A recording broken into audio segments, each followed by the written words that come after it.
суланып ойға қаласыңда көкірегіме башың иесің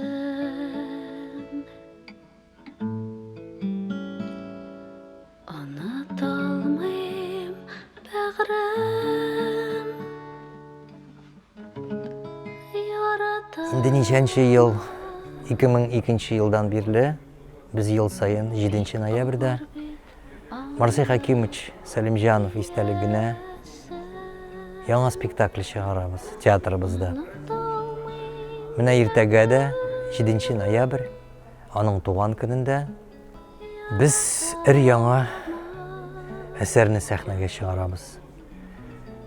Әлі айырып айтырға керек, бұл біздің үшін зор яңалық, чөнки менә Володин деген автор біздің сәхнеге бірінші мәртебе мінәчәк. Так, давайте еще раз эти мизансцены. Заманча кирәктер инде. Юк, кем ничек мәҗбүр итүгә? Музыка громче. Без утырабыз. Да, Мингалёвы первый подходит.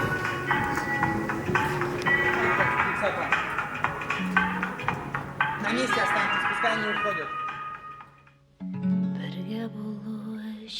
Володин ол Марсель Хакимович белән бір шырда яшәгән драматург.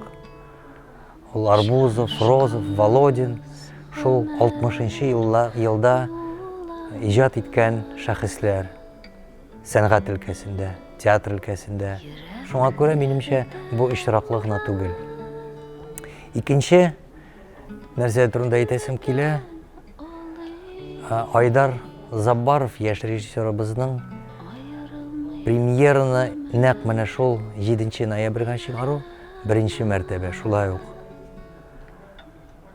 Шуңа күрә без нык дулкынланабыз, әлбәттә. Шул ук вакытта күңелдә ниндидер барыбер шатлык бар. Чөнки без аңлыйбыз, беләбез, сизәбез. Һәрбер яңа премьера чыккан, бу Марсель Салимжановның рухына ниндидер дога булып бара.